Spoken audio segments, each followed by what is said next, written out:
পরিবেশ বাঁচাতে অভিনব উদ্যোগ রানাঘাটের স্কুলেই তৈরি হচ্ছে বোমা। কিভাবে বোমা বানাতে হয় নিজের হাতে শিক্ষক শিক্ষিকারা শেখাচ্ছেন ছাত্রছাত্রীদের। চমকে গেলেন? না, এ বোমা সে বোমা নয়, এটা হলো বীজ বোমা। ভাবছেন এই আবার কেমন বোমা যা দিয়ে পরিবেশ বাঁচানো যায়? তবে শুনুন বিস্তারিত। সচরাচর আমরা বোমার কথা বলতেই প্রথমে আঁতকে উঠি, তবে স্কুলে বোমা তৈরি হচ্ছে শুনে ভয় পাওয়ার কিছু নেই। এই বোমা প্রাণঘাতী নয়, বরং এই বোমা নতুন প্রাণের জন্ম দেয়। বীজ থেকে তৈরি হয় গাছ।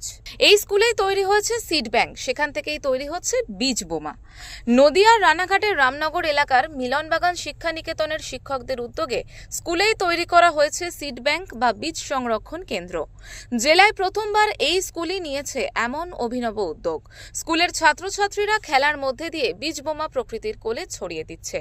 আমরা আজকে এই বল বানিয়েছি, এই বল সারা জায়গায় ছড়িয়েছে। কি দিয়ে বলটা বানানো? মাটি আর গোবর সার আর বীজ দিয়ে আমরা বানিয়েছি। কি কি বীজ আছে এর মধ্যে? এর ভিতর রাজমা, তারপর কুল, তারপর জাম, তারপর কাঁঠাল, এইগুলো দিয়ে আমরা বানিয়েছি। শুধু সিড ব্যাংক তৈরি করাই নয়, ছেলেবেলার হারিয়ে যাওয়া গুলতি খেলার মধ্যে দিয়ে সিড বল প্রকৃতির কোলে ছড়িয়ে দিচ্ছে স্কুলের ছাত্রছাত্রীরা। মূলত এঁটেল মাটি, গোবর সার ও ছাই মিশিয়ে প্রথমে তৈরি করা হচ্ছে মাটির একটি মণ্ড। এরপর সেই মণ্ডের ভেতরে তেঁতুল, জাম, লিচুর বীজ ভরে সেটিকে বোমার মতো রূপ দেওয়া হচ্ছে। সিড বল তৈরি করার একটা কর্মসূচি ছিল, তো আমরা সেই সিড বল তৈরি করেছি ছাত্রছাত্রীদের দিয়ে।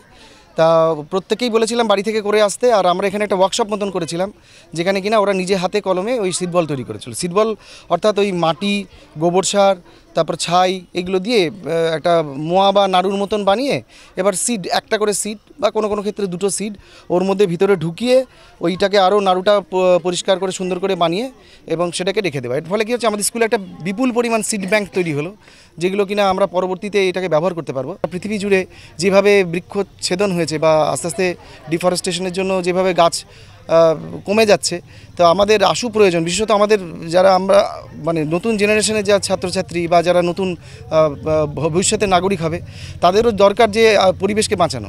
তো এবার সেই শিক্ষাটা যদি শিক্ষক শিক্ষয়িত্রী, আমরা যারা টিচাররা রয়েছে, আমরা প্রত্যেকে মিলেই কাজটা করেছি, তা সেটা যদি ওদের শেখাতে না পারি যে আমরা কি করে পরিবেশকে রক্ষা করব, তা মূলত এই কারণেই এটা তৈরি করা। ইতিমধ্যে স্কুলের প্রায় 500 জন ছাত্রছাত্রী মিলে প্রায় 2000-এরও বেশি বীজ বোমা তৈরি করে ফেলেছে। স্কুলেই সেগুলো সংরক্ষণ করার ব্যবস্থাও করা হয়েছে। নদিয়া থেকে নিলয় ভট্টাচার্যর রিপোর্ট, ওঙ্কার বাংলা।